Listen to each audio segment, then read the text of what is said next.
Welcome to this week's edition of AEW Dynamite Out of 10. The show featured 5 matches, including a big grudge bout, but of course the show was dominated by CM Punk versus Jon Moxley in the title unification match, or was it? A pretty crazy match there, which I'll go into a lot more later. But yeah, let's kick off the show where it began, with Jericho, who came off to kick off the show and spoke about issues between him and Garcia. He said that he decided to call him out to resolve it. He said Garcia slayed the dragon, put his hands on the wizard last Wednesday. He then asked his protege to apologise. Garcia then spoke about his match against Bryan Danielson being the greatest in Dynamite history, and Jericho ruined the moment. Jericho said Garcia was a sports entertainer, and Danielson came out at this point. He said Garcia could be whatever he wanted. The last seemed undecided and shoved Jericho before leaving the ring. Danielson mocked Jericho and said that he was entertained by what went down. The two came face to face, bickering about it. The American Dragon called the wizard out for a match at All Out and accepted. JK then came out of nowhere and laid out Danielson.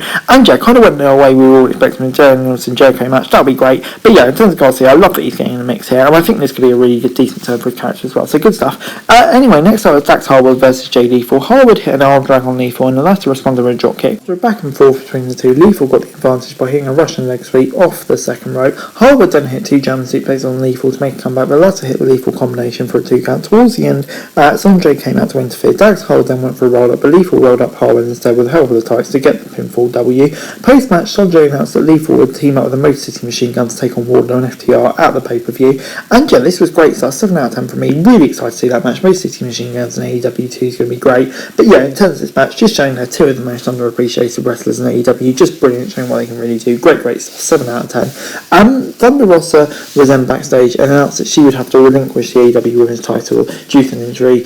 Yeah, real shame for that. And I can't wait to see her back, but yeah, it's just such a shame. AEW picking up her injury, no luck. But anyway, we'll talk more about that later, I guess. But anyway, next up was Billy versus Colton. Colton taunted his dad to start the match. He hit multiple assaults on the legend, but Billy came back with 2 clotheslines. Hathaway then came out and took out Matt Castle with a bomb box, and Austin laid out Anthony well outside the ring. Colton hit low blow on his father and allowed with Colt picking up the 45 victory. Post-match, Gun Club attacked Billy. However, Swerve and Keith Lee came out and made the save and had to face off with the Acclaimed. And yeah, this is good stuff, I suppose. Sets up that match. You can definitely deserve that match. You know, they're just so over at the moment. I can't wait to see that match at All Out. I hope for FTR, but you know, it seems like we might get that further down the line, so no issues really. And yeah, did its job here. A bit of fun, this match. So 6 out of 10 from me. Trios Championship Tournament was then continuing as Death Triangle tested some more rather than finished business with Will Ospreay and Aussie Open in the backstage interview. But then it's time for Britt Baker versus Lee Keelan came, and she went a kick to Baker's stomach. However, the latter responded with a sting blade. Former women's champion sent her opponent face first into the tabernacle as the 2 stars went back and forth. Towards the end of the bout, Baker hit a super kick and followed in with a curb stomp. She applied a lockjaw submission to pick up the victory. Post-match, Baker spoke about wrestling with broken wrist during her title reign. Storm came out, but Hazer attacked her from behind. She then made the entrance and chased away the heels, so kind of just setting up that 4-way match, which we're going to see for the title, I guess the interim title. And you know, it did its job there. 6 out of 10, nothing special, but it set it up. It'd be interesting to see which way that goes. 4 great wrestlers in it, could really go either way, but yeah, personally I'd love to see Toni Storm with the belt, but we'll see where it goes.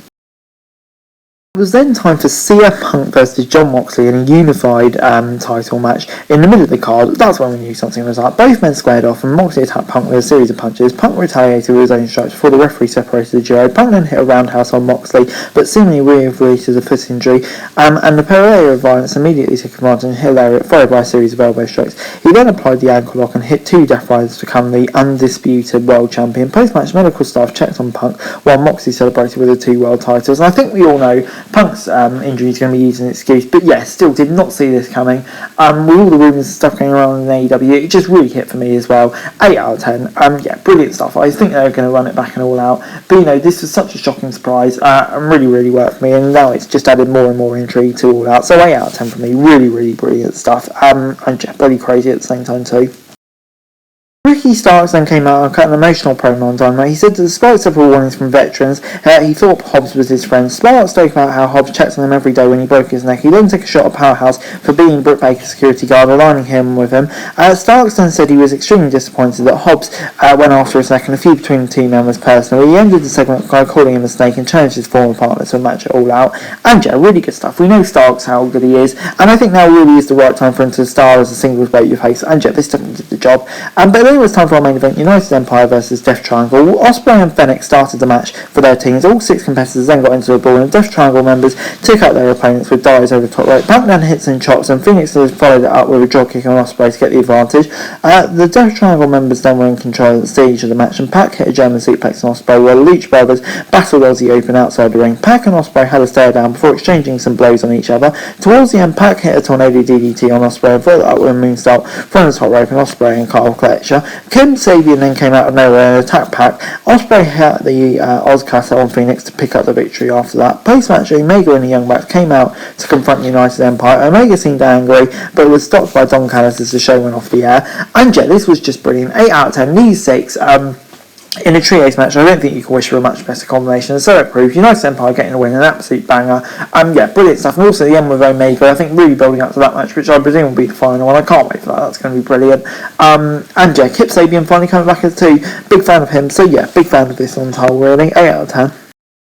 Overall, Dynamite this week gets a 7 out of 10 from me. Yeah, really enjoyed this episode of Dynamite. There were some bits in there in the middle that were kind of a bit of a lull, but the last few bits were really great. The unification match, still in shock at that. The main event was bloody brilliant. And yeah, I think this is a big show, kind of in direction to All Out, and yeah, really got me hyped for it now. So yeah, good stuff on the whole, really solid show. But anyway, guys, that's it for the video. Thanks very much for watching. Remember to like, share, subscribe, don't forget to comment down below, follow the statistics every day for daily wrestling news, and subscribe to the channel, it's going to be greatly appreciated. Thanks very much for watching. Peace out.